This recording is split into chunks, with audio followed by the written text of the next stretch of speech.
Next, I am pleased to introduce the next panel that will discuss the topic, Maintaining Trust in a Zero Trust Environment. How do you develop a Zero Trust organization? I am pleased to welcome Sabari once again from Wire19 to moderate this panel. Over to you, Sabari. Hello. Good day, everyone. Thank you for tuning in today.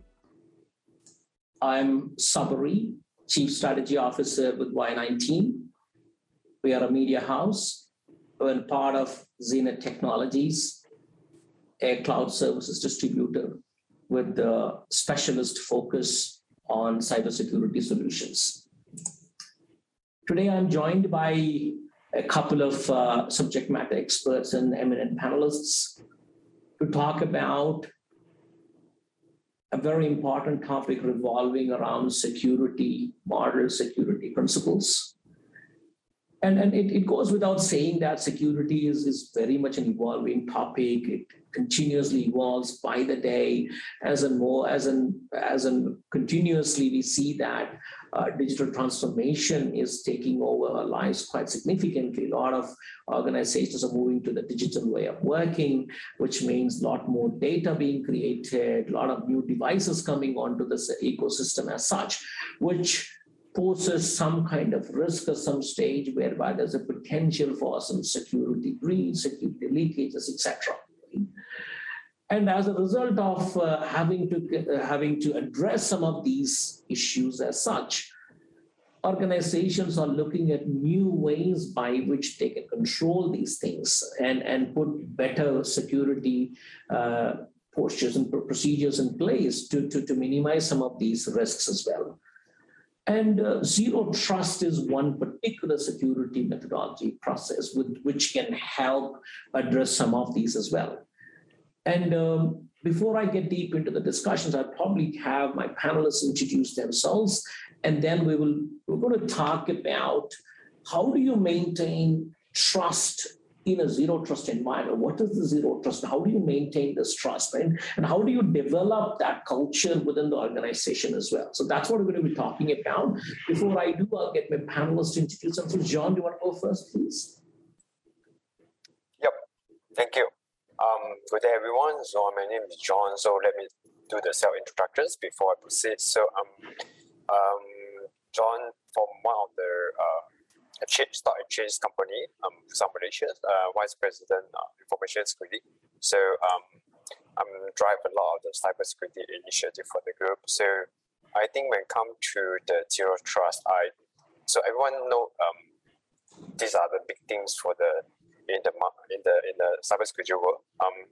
For me, zero trust is not a tool. So according to the Gartner or NIST or Forrester, whatever, it's typically the zero trust is an architecture's concepts or the framework is built around the fundamentals, around from the 4 elements, right?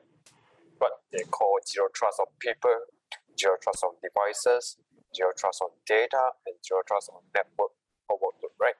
So what is zero trust people is to verify the identity, that the identities are validated by and need to be secure. So for example, you need to implement the multi-factor authentications, right? And then what is zero trust devices? So you always need to verify the devices. So for example, the devices need to be managed and validated. And most of the time, device posture check is one of the elements we need to validate, right? So the next element will be the zero trust data, or what we need to always verify the assets. So assets, like for example, it built around the least privileged assets. So it's always come around on what the assets you need to run before you allow them to access to your network or your applications. Lastly is more on the zero trust network or the workload. So the last thing is always verify the services. So when it comes to zero trust, conditional access are the key and also to enforce for accessing the application. So with that, it's able to build the fundamental of the zero trust culture within the organization.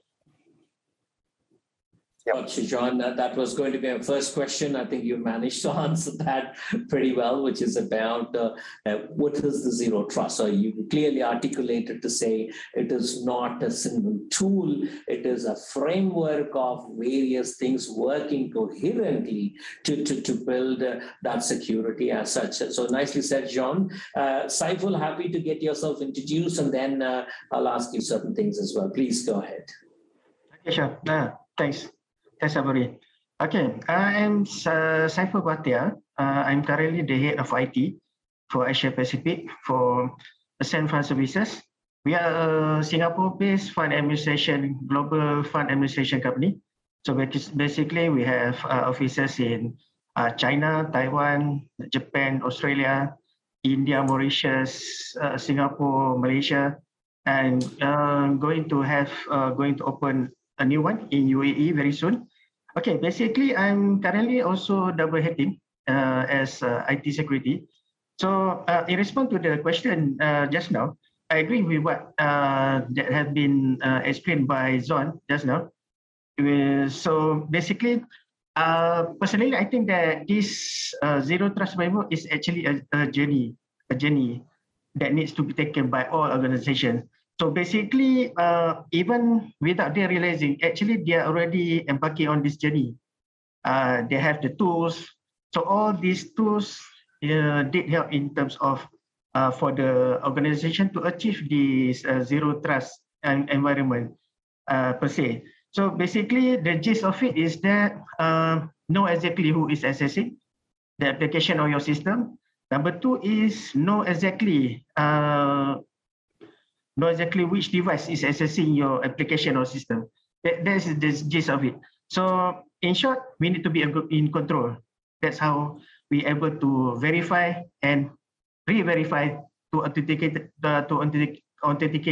our users, which is going into our system or our environment.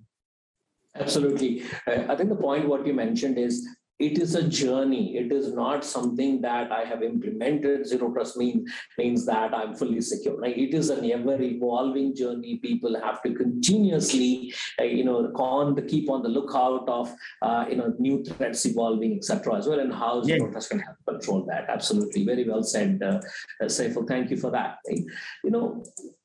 More often, in the context of an organization, we always think about three key elements there, which is, people, the process, and the technology or the tools, right?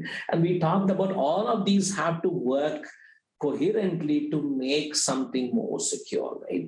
And more often we find that you may have the best of processes, you may have the best of tools already, but it is always the people element where there could be, that weakest link, there could be that risk or challenge there, right? So when you're implementing, let's say, zero trust strategy within your organization, right, what are some of the risks and challenges which are associated at that point of time, mainly from a human side of things, right? Zhon, why don't we get started with your thoughts on it? Yeah, I think human is always the so-called risk because according for example, some of the report, for example, IBM Security S-Force Insider Threat Report, 40% of incidents were detected through the alert generated to the internal monitoring tools, and 40% of incidents involve employees with the privileged access to the company assets. And in 100% of incidents where the insiders was confirmed or likely have some of the administrative access, which is able to evaluate to the player to contribute to this incident. So I think humans are the key risks within this within the organizations. Yep. Absolutely, and I think that statistics clearly proves that as well, right? Very clearly that people who are internal users are causing the biggest risk there, right? And Saiful, any thoughts on you on that? What are the challenges which you encounter when you implement this? Okay, it's important for us to implement this zero trust for the safety of everyone. But I find it by implementing this zero trust, or we are not there yet. So we are moving towards zero trust. So I find that the biggest challenges will be to balance between the user's demand and also the security obligation. So in a way that we cannot set the security too high. If it's too tight, then users will not have the flexibility to do their work, and it will impact productivity. So if you design in such a way it's too loose, then it will hunt you back in terms of the risk, the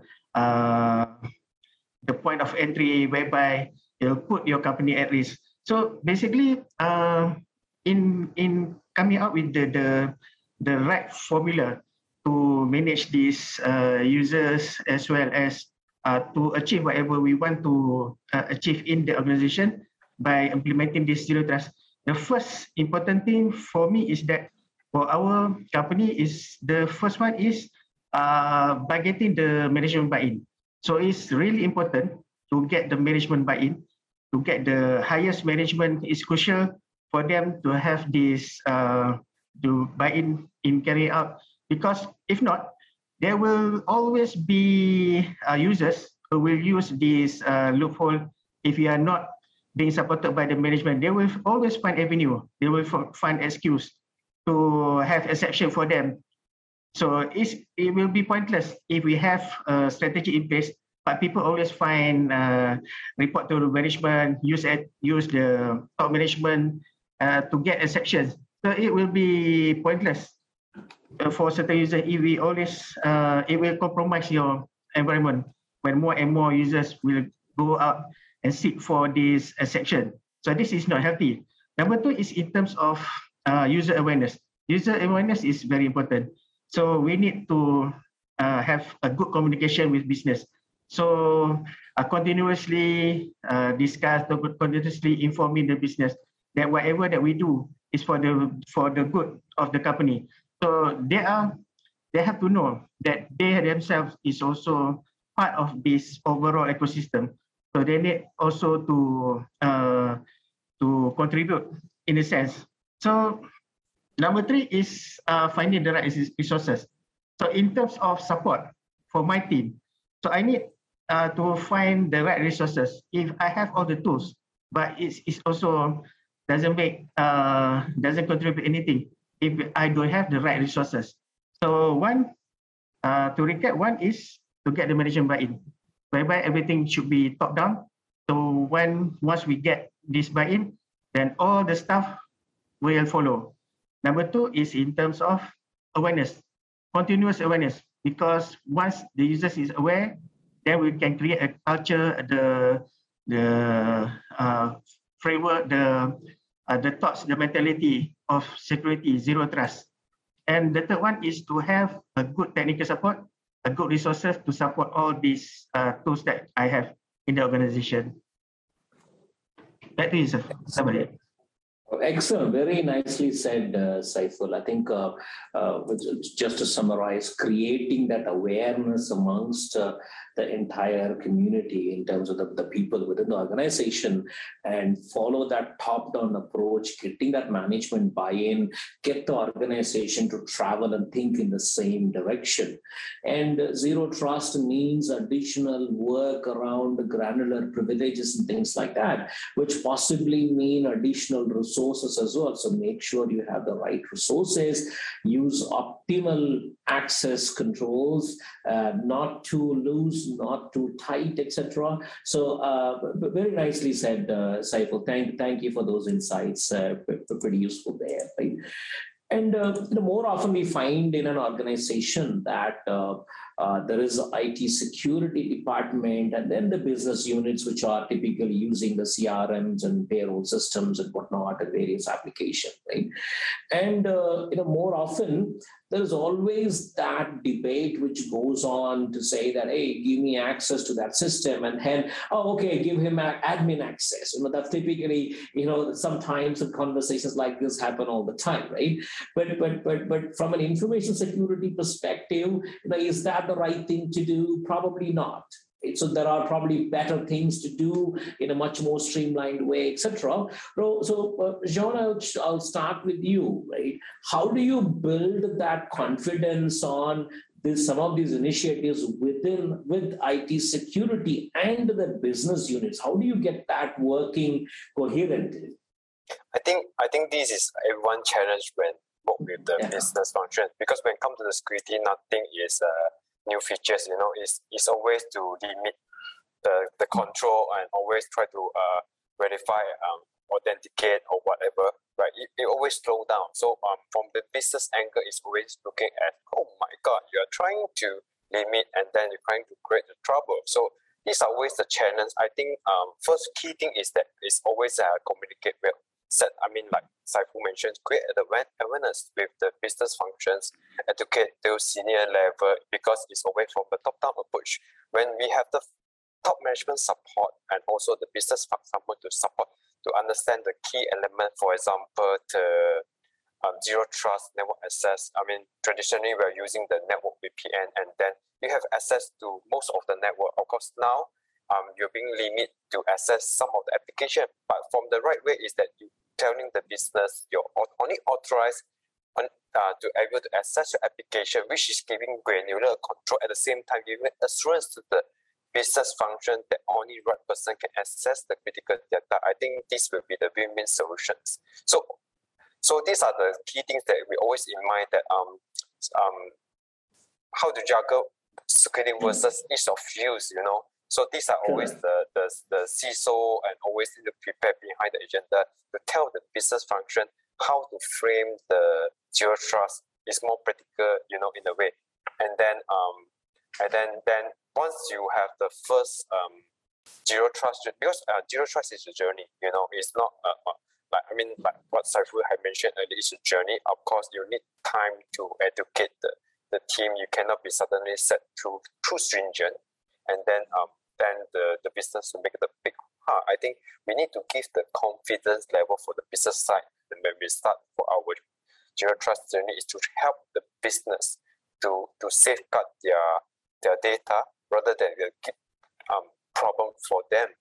So then once they understand, then the journey will be more smooth, and you have more support from them when you in terms trying to introduce more zero trust solution or approach or the new process to this journey. Yep.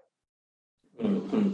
Absolutely. I think it's very vital on that front, right, to create that awareness and also work cohesively, because all these security initiatives should help run the business a lot more securely and helps to run as a business driver, right, not as a blocker, right? So that's the thing, right? So absolutely. Saiful, would you want to add anything on top of what Zhon mentioned? Okay, actually, when we come to users, we can talk for the whole week. So there's a lot. Everything got to do with users, because in my experience for 21 years, it's very important for us to give extra attention to our end users. So not only the business users, but also for the IT staff as well. So you see, if we are not we don't have this culture, we don't have this mentality of zero trust mentality. We still, I can see throughout the years of my working, we have this, all these lacking in terms of housekeeping. You see, when there's always cases whereby a resigned staff, even though the guy has been resigned for 5 years or 6 years, but the ID is still there, intact. And in some of the cases, we have this ID with active and with all the access. This is serious, right? So this is about talking about how serious the mentality in when we are faced with the zero trust, we deal with security. So we also have when, of course, in terms of changing department, if a staff is promoted from marketing to from HR to marketing. So when this guy or this lady move from HR to marketing, so there are always cases whereby whatever the access he or she had during her tenure in the HR is still being carried forward when she's in marketing. So this is talking about housekeeping, talking about the how do you control your internal environment. So one for this, for our organization, one for us, one that we emphasize on, one is in terms of policy. We need to strengthen our policy. We need to have a policy that is practical to be implemented, and make sure that everybody follows it. Because no matter how, no matter if you are IT, if you are business user, you have to follow this SOP, this guideline of the company. Number two is in terms of number one is policy. Number two is in terms of awareness. That's why we have this regular awareness. We need to really inform the staff that this is what happened, the risk that comes if they take things for granted.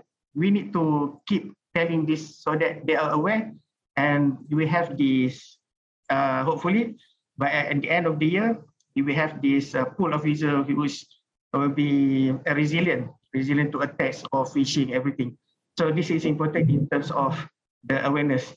So basically, as you said, just now it's about human. Human is the weakest link in technology. So this is for myself personally, I think this is the parts that we need to address. So in terms of also somebody told me that we need to address these three myths. If these three myths is addressed, then we can hopefully implement zero trust without problem. One, the myth is zero trust is just a sales talk. So it's just another avenue for vendor to introduce the same product with a different name. So this is a myth. Because if you can see that even we have a good framework why zero trust is important. We have the NIST SP 800 260, if I'm not mistaken, 260. The framework is there. So it's not a myth. It's not some sales talk. Number two, the myth that by having this zero trust, the employees is not trusted. It's not that we don't trust you. You have to understand. So this is safeguarding the whole environment to have a good environment for us to work, a good ecosystem, a secure ecosystem for us to do business. So the third myth is that zero trust is too difficult to implement in the real world. But this is not true also as well, because as I said earlier just now, so it's about the journey. So whether you realize or not, by having the tools, you are already there. You're already embarking towards the zero trust. So these three myths we need to bust. We need to address to make sure that we are able to implement zero trust without problem. True. I think you covered a wide range of topics there, Saiful. I think some of what I wanted to ask, I think you covered there as well. Very nice. Thank you. When, let's say, an organization decides to embark on this initiative or this journey of implementing zero trust as such within the organization, does that mean that they are fully secure after this? Is there anything like 100% security? Will the board be happy that, yes, now that we have implemented this, everything is all secure? Is that the way it is? Okay. Yeah. The answer is no. There's never a foolproof. I say there's. I can say never. There will never be a situation whereby you are 100% foolproof for any attacks. So basically, if you have all these tools implemented in your organization, so once you miss, when there's a new security patches out and you miss that, you're already no longer zero trust because you already miss your company is already at risk. If you miss one cycle of the security patching, then you're already putting your company at risk. So this is whereby the security threats is the overall security is keep changing. So you need to really keep up in terms of the protection, in terms of defense, in terms of the reactive action.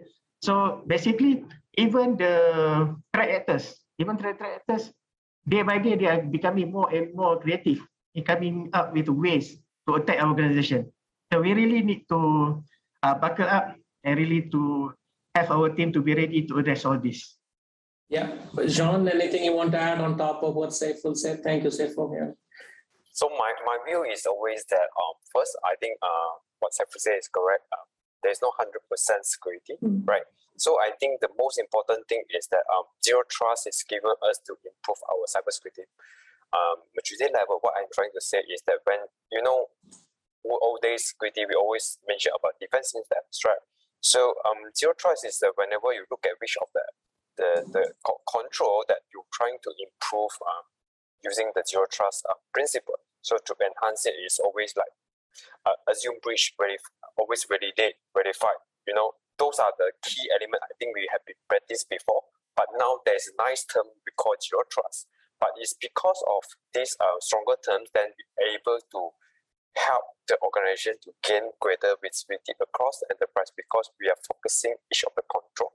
So when I mention focusing each of the control, meaning to say you put on more control, you always verify, you trust nobody. So you always assume there is a breach within your network. So you don't simply grant the access for the staff to access your core system, right? You will be based on the least privilege principle. So it's indirectly you are helping the organization to improve the maturity level, what I can see, because I don't think it's a zero trust is a new terms because we have been practiced those days, but of course now this become the marketing word or whatever. I think it's very good in the way that I think everyone is very focused on this framework because it's really helped the organization to improve the maturity level. Not only that, also to help a lot of the streamline the user access, improve data protections, continuous compliance, those things. I think this will be really kind of the change of the benefit coming in that trying to help. At the same time, you know what are the application the user access, right? You're no longer grant them the network access. For example, you grant based on application access. You streamline everything, even the user to user connections. You also look at what are the service they're trying to talk with. You don't simply give all the access, even within the same network, So I think this is the beauty of the zero trust. Of course, it's administrative overhead. So when I look at it, it's always an administrative overhead. They will introduce another risk to the organization. I think this one we need to take note on that. I think there is a beauty on zero trust, but when it comes to the too much overburden of the zero trust technology, especially, you will have administrative overhead, and this will introduce another risk. Just give an example. If let's say there is a staff, the disgruntled employee, they leave the organization. Of course, you need to make sure that your administrative side is able to block it, on time. If not, the staff is able to do it.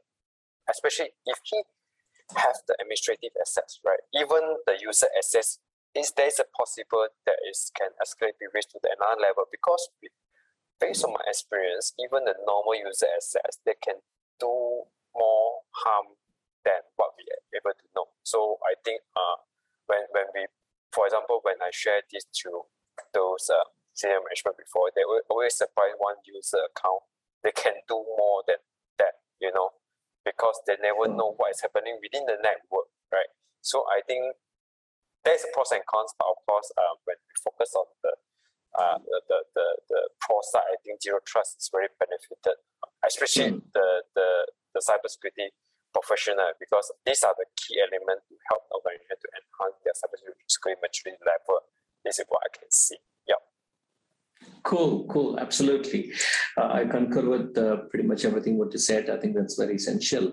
I'm just conscious about time. We have about 5 more minutes to go. So I want to talk a little bit more about the culture, the zero trust culture, and how do you bring that within an organization, or how do you, inculcate that sense of, ownership and responsibility and accountability and all of that to bring the security first culture, and more importantly on the zero trust within the organization, right? And I'm probably happy to start with you, Saiful, and then move on to Zhon after that. Okay. As for our organization, we always emphasize on the good communication. So this communication only we instill fear. Most organizations, they instill fear. They use the threat to instill fear in the staff. So if you did do this, disaster will happen. That is not the approach that currently we are doing with our staff. So like in our company, we have this continuous communication whereby we share with them that we are working on a tight budget. So it is important for us as a user to really know the data asset, the information asset of our company. So by having this, we share whereby the three DDE. So DDE is first is to discover. We always encourage all our staff to discover all the information assets that's within our company, be it digital, be it hard copies. So this is important for them as a business user. They are the one who running the business. They should know what is the information assets. That's really important. So number two is to define. Once they know, they take stock, all of this information they need to define. So because we are working on a tight or limited budget, so there's no way we're going to protect everything. So this is whereby the business actively involved in defining, okay, of all of this information, this is what I consider the top priority. This is what I want to protect. So we get the business to involve. So this is part of the zero trust journey for us. So they are actively involved in terms of defining what they want, what they are going to protect. So if they know this is what they are going to protect, so they are going to honor, they are going to follow strictly with whatever the SOP that we are going to put forth to them. So number three is to enforce. Then only comes the IT part, whereby we have all this policy, then we enforce in terms of the access, whether user A can access which folder. So not only that, this protects them in terms of access. We also protects the data of our customers, that only the genuine staff, only the authorized staff gets access to this certain folder and to have access to customers' data. This is how we trying to create an environment, a good ecosystem for people to do business with us. So this is very important. So by having all these business users taking part, we have IT, we have business user. So this in a way creates a culture, the trust between IT and also the business. And at the end of the day, so this is a journey. So far, Alhamdulillah, I see that it's been working well for us. Then let's see how this zero trust journey goes in 1 or 2 years down the road. Okay. Nice. I like those thoughts where you mentioned about putting that responsibility on the business users, engaging them continuously, creating that awareness, etc. Very nicely said. Thank you, Saiful. I'm afraid we're running out of time. Zhon, any last thoughts on you on this topic about how do you bring that culture of zero trust within the organization? Any thoughts from you on it? So a straight answer is awareness, like what Saiful mentioned, but I think it's not easy to implement straight away, of course, without the support of the management, because, for example, if you want to limit the control, then the business will say, where is the standard? Where is policy mentioned, right? It's hardly to enforce without that. That's why I think our key approach is always coming from the management, giving awareness to the senior management, that them understand what is what is zero trust, and then we're trying to build the culture along then with the policy and standard. Then after that, communicate to the business owner and the user. With that along the line, then everyone is aware what is happening. So this will become the culture for the company. Nice. But I want to circle back to the topic when we started, which is about, how do you develop a zero trust organization? How do you maintain trust in that zero trust environment?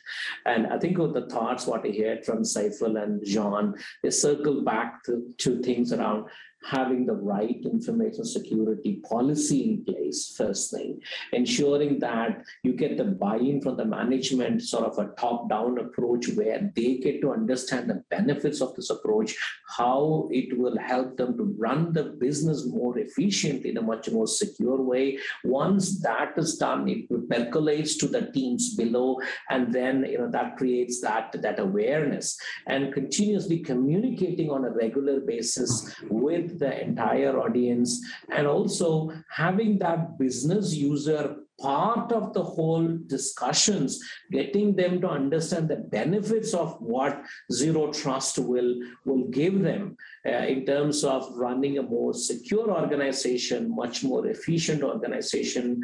I think those are some of the very key essential things which I learned from you today, gentlemen, Saiful and Zhon.